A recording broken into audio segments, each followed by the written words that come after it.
నా పేరు తన్య. నేను ఇక్కడ నుంచి 2 ఇయర్స్ నుంచి ఉంటున్నాను. ఫస్ట్ ఆఫ్ ఆల్ అసలు ఈ గాంధీ స్టాచ్యూకి, ఈ మూసీ రివర్‌కి మా అపార్ట్మెంట్‌కి అసలు సంబంధం లేదు. రేవంత్ రెడ్డి సార్ మమ్మల్ని భయపెట్టియాలని మా అపార్ట్మెంట్ తీసుకోవాలని తప్పితే మమ్మల్ని ఊకే భయపెట్టిస్తున్నాడు. 0% ఉంది, డేంజర్ జోన్‌లో ఉంది అని. కానీ మేమైతే భయపడము. అసలుకి గాంధీ పుట్టింది గుజరాత్లో. అక్కడ కట్టలేదు కానీ ఇక్కడ వచ్చి కడతారంట.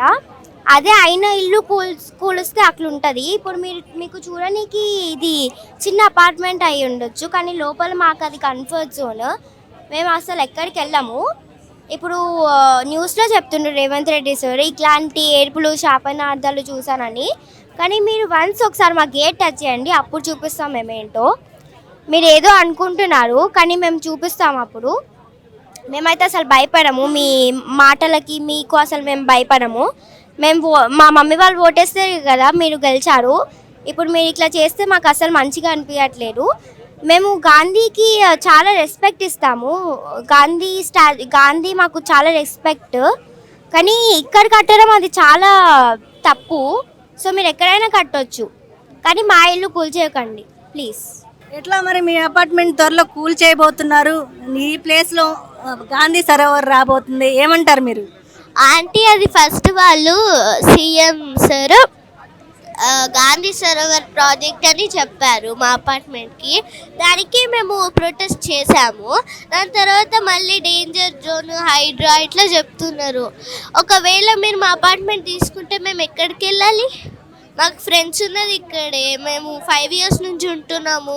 మీరు జస్ట్ ఇది ఒక సింపుల్ అపార్ట్మెంట్ నార్మల్ అని అనుకుంటూ ఉంటారు, కానీ ఇది లోపల మాకు చాలా కంఫర్ట్ జోన్ ఉంటుంది. మా ఫ్రెండ్స్ ఉంటారు, అంటే ఇట్లా మెమోరీస్ ఉంటాయి అన్నమాట. మేము మా ఫ్రెండ్స్ ఒక ఫ్యామిలీ లాగా ఉంటాము, ఏ బ్లాక్ బి బ్లాక్ కలిసి. చాలా బాగుంటుంది. ఇప్పుడు మీరు సడన్గా వచ్చి మా అపార్ట్మెంట్ తీసుకోవాలంటే మా ఫ్రెండ్షిప్ని ఇట్లా కట్ చేసేసినట్టే కదా. మాది 5 ఇయర్స్ నుండి ఫ్రెండ్షిప్ ఉంటుంది మాది. ఎక్కడికి వెళ్ళాలి మేము? మా ఫ్రెండ్స్ మళ్ళీ ఇట్లాంటి ఫ్రెండ్స్ మాకు దొరుకుతారా? అయినా సరే గాంధీజీ బర్త్ ఇచ్చింది గుజరాత్లో, అక్కడ మీరు ల్యాండ్స్ చూసుకొని కట్టొచ్చు. ఇప్పుడు మీరు హైదరాబాద్లో కూడా వేరే ల్యాండ్స్ చూసుకొని కట్టుకోవచ్చు కదా. ఇప్పుడు మీ ఇల్లు దగ్గర మీ ఇల్లు కూల్చేసి వేరే స్టాచ్యూ కడతాను అని చెప్తే మీరు ఒప్పుకుంటారా? ఇప్పుడు మాకు ఉన్నది ఒక్కటే ఇల్లు, ఆ ఒక్క ఇల్లు కూడా మీరు తీసేసుకుంటే మేము ఎక్కడ ఉండాలి? ఒకవేళ మీరు వేరే ప్లేస్ ఇచ్చినా సరే ఇట్లాంటి ఉంటుందా? ఇట్లాంటి ఫ్యామిలీస్ ఇట్లా మా ఫ్రెండ్స్ ఉంటారా? ఎట్లా మీ అపార్ట్మెంట్ మూసీ నది పక్కనే ఉంది, ఫ్లడ్స్ వస్తాయి, హెల్త్ ఇష్యూస్ వస్తాయి, అందుకే కూల్ చేస్తామంటున్నారు కదా. ఏం రావు. ఇప్పటి వరకు అయితే మాకు ఒక్క ప్రాబ్లం కూడా రాలేదు మూసీ నుంచి. కాకపోతే ఇప్పుడు సమ్మర్ సీజన్ వస్తుంది కాబట్టి స్మెల్ వస్తుంది మూసీ, రెయిన్ వస్తుంది, హెవీ స్ట్రోమ్స్ వస్తున్నాయి, ఇంకా మస్కిటోస్ కూడా వస్తాయి వింటర్లో, రెయినీలో. దాన్ని మీరు చెయ్యొచ్చు. కానీ ఇప్పుడు మీరు గాంధీ సరోవర్ ప్రాజెక్ట్ అని మా అపార్ట్మెంట్ తీసుకోవడం అసలు ఏం మంచిగా లేదు. రేవంత్ రెడ్డి బహిరంగానే పరిహారం ఇస్తాం, పక్కకి వెళ్ళాలన్నారు. ఒక ఓనర్గా మీరేమంటారు? ఉత్తిదమ్మా అదంతా. యాక్చువల్గా నిజంగా కూడా ఒక అఫీషియల్గా ఏమీ మాట, ఏదో ఒక మహిళా దినోత్సవం రోజు ఆయన రేవంత్ రెడ్డి గారు మాట్లాడిన మాటలు అవి. మహిళలతోటి వేరే వాళ్ళకి మహిళా దినోత్సవం రోజు మాట్లాడాల్సిన విషయాలు ఏంటి, నిజంగా మహిళల కోసం ఈ ప్రభుత్వం ఏం చేస్తుందనే విషయాలు మాట్లాడాలి. అవి పక్కన పెట్టి ఆ రోజు ఈ మూసీ ప్రాజెక్ట్ గురించి మాట్లాడటంలో ఔచిత్యం ఏంటి అసలు మీరు ఆలోచించండి. అది చాలా నార్మల్గా అనిపించలేదు మాకు. తర్వాత పోనీ మాట్లాడారు, మంచిదే. మాట్లాడిన తర్వాత దానికి ఒక జీవో కానీ లేకపోతే వీళ్ళతోటి కమ్యూనికేట్ చేయటం కానీ అదేం లేదు. నేను యాక్చువల్గా నా పేరు శరత్ బాబు అమ్మ, నేను వ్యవసాయ శాస్త్రవేత్తని. కానీ నేను ఇక్కడికి వీళ్ళకి సాలిడారిటీ కోసం వచ్చాను. పక్కనే మాకు కూడా మా కమ్యూనిటీ కూడా ఎఫెక్ట్ అవుతూ ఉన్నది. కీర్తి రిచ్మండ్ విల్లాస్ అని పక్కనే మూసా పక్కనే ఉంది. అందులో మా దాంట్లో కూడా చాలా అడ్డగోలుగా మేము మా దగ్గర ఉన్నటువంటి వేరే ఆస్తులు, తర్వాత బ్యాంకుల దగ్గర నుంచి లోన్లు తీసుకొని ప్రాపర్టీ కొనుక్కోవడం జరిగింది. అలాంటి ప్రాపర్టీని మేమంటే లీగల్ ప్రాపర్టీస్ని మేము తీసుకుంటాము అని అనడంలో ఎలాంటి ఔచిత్యం ఉంది? ఈ ప్రభుత్వం యొక్క దుర్మార్గమైనటువంటి ఉద్దేశం మనందరికీ అర్థమవుతా ఉంది. ప్రజల ఆస్తులు తీసుకోవడం ఏంటమ్మా? ప్రభుత్వ ఆస్తులు ప్రజలకి ఇవ్వాల్సిన ఇల్లు లేని వాళ్ళకి ఇల్లు ఇవ్వాల్సి ఉంటుంది, కానీ ప్రజల దగ్గర తీసుకోవాలి అనుకుంటే దాన్ని నిజంగానే తీసుకోకూడదని చెప్పట్లేదు. పెద్ద పెద్ద ప్రాజెక్ట్స్కి, తర్వాత రహదారుల కోసము, ఇరిగేషన్ ప్రాజెక్ట్స్ కోసం గ్రామీణ ప్రాంతాల్లోనూ జనరల్గా పట్టణ ప్రాంతాల్లో తీసుకోవడం అనేది చాలా తక్కువ జరుగుతుంది. తీసుకోవద్దని కూడా చెప్పలేదు, ఇది న్యాయంగా తీసుకోవాలి. తీసుకొని దాని ప్రకారం వాళ్ళు ఒక ప్రణాళికాబద్ధంగా వాళ్ళకి యాక్చువల్గా ఈ ప్రాజెక్టు ఉద్దేశాలు కానీ నిజంగా ఆబ్జెక్టివ్స్ కానీ ఎక్కడ కూడా వెబ్సైట్లో కానీ ఎక్కడ లేవు. డిపిఆర్ఏ లేదు, మీ అందరికీ తెలుసు. అలా ప్రణాళిక లేదంటున్నారు. ప్రణాళిక లేకుండానే Revanth Reddy power point presentation ఇస్తున్నారు, జీరో వాల్యూ అంటున్నారు.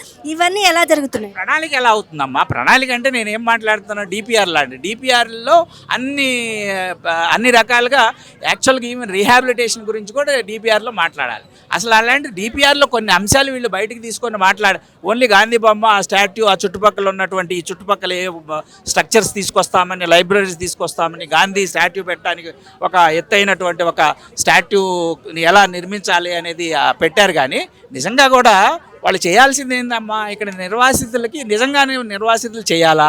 సైంటిఫిక్ స్టడీస్ ఏవి కూడా ఇక్కడ ఉన్నటువంటి వాళ్ళని తీసేయాలి, వాళ్ళకి యాక్చువల్గా వీళ్ళు తీస్తేనే ఈ ప్రాజెక్ట్ నిర్మాణం కుదురుతుంది అనేది ఎక్కడ లేదు అసలు. యాక్చువల్గా ఈ మధ్య సుబ్బారావు గారు అని ఆయన ఎన్వైరాన్మెంటలిస్ట్, ఆయనతో కూడా ఒక ఇంటర్వ్యూ జరిగింది. ఆయన చాలా చక్కగా చెప్పారు అసలు నిర్వాసితులు అందరినీ బఫర్ జోన్లోంచి తీసేయాల్సిన అవసరమే లేదని. బఫర్ జోన్ అనేది 2012లో 50 మీటర్లు, ఇంతకుముందు ఇదే ప్రభుత్వం కాంగ్రెస్ ప్రభుత్వంలో ఉన్నప్పుడే దాన్ని 50 మీటర్లు చేశారు. అంతకుముందు 30 మీటర్లు. అది ఎప్పుడు 2006లో MS 86 అనే ఒక జీవో ద్వారా అది 30 మీటర్లు చేశారు. ఆ 30 మీటర్లు ఇప్పుడు అన్ని మూసా కానీ ఈసా కానీ ఇరుపక్కల కూడా 30 మీటర్లు ఆల్రెడీ ఉంది. ఆ 30 మీటర్లో వీళ్ళు అభివృద్ధి చేసుకోవచ్చు రోడ్లు. ఇంకా దుర్మార్గమైన ఆలోచన ఏంటంటే, ఇది బఫర్లో ఉందంటున్నారు ఈ ఇల్లు, ఐ మీన్ ఈ బిల్డింగ్ మధు పార్క్. ఇక్కడ వాళ్ళు చాలా పెద్ద బృహత్తరమైనటువంటి ఒక ఇక్కడే ఒక స్ట్రక్చర్స్, వాళ్ళు లైబ్రరీస్, కొన్ని స్ట్రక్చర్స్ వాళ్ళు చూపించారు ఆ రోజు 13వ తారీఖున. సో అది ఎలా యాక్చువల్గా బఫర్ జోన్ అని వాళ్ళు ప్రభుత్వం ఎలా కడుతుంది? ఇది దుర్మార్గం కదా, ఇది నిజంగా ఇల్లీగల్ అవుతుంది కదా. మావి కూడా అంతే, ఈ కీర్తి రిచ్మండ్ విల్లాస్ కూడా అంతే. అవన్నీ కూడా బఫర్ జోన్ అని చెప్పి అక్కడ బ్రిడ్జిలు, అక్కడ రోడ్ల నిర్మాణం మొదలుపెట్టారు. సో ఇది చాలా ప్రైవేట్ ఆస్తులు తీసుకునే ముందు ప్రభుత్వం ఆలోచించి ఈ ఆస్తుల్ని సైంటిఫిక్గా వాళ్ళు ఒక స్టడీ చేయాలి. స్టడీ చేసి ప్రజలతో సంవాదం చేయాలి. స్టడీ లేదు, ప్రజలతో సంవాదం లేదు. తర్వాత అన్నిటికన్నా చాలా ముఖ్యమైనటువంటి ఇంకొక ఇంపార్టెంట్ మాట చెప్తాను మీకు. ఇది సోషల్ ఇంపాక్ట్ స్టడీ అనేది చేయాలి. సోషల్ ఇంపాక్ట్ స్టడీ అనేది అసలు చేయలేదు వాళ్ళు. దాన్ని ఇనిషియేట్ పైగా దాన్ని ప్రభుత్వం వాళ్ళే దాన్ని ఈ స్టడీ నుంచి వాళ్ళు అది లేకుండా చేసుకోవడానికి ఒక గజెట్ నోటిఫికేషన్ ఇచ్చారు. అంటే వాళ్ళు ఎగ్జామ్ చేసుకున్నారు. అది ఎంత అన్యాయం యాక్చువల్గా. యాక్చువల్గా కేంద్ర ప్రభుత్వం యొక్క 2013 చట్టం ప్రకారము ఈ సోషల్ ఇంపాక్ట్ స్టడీ అనేది చాలా ముఖ్యమైనది.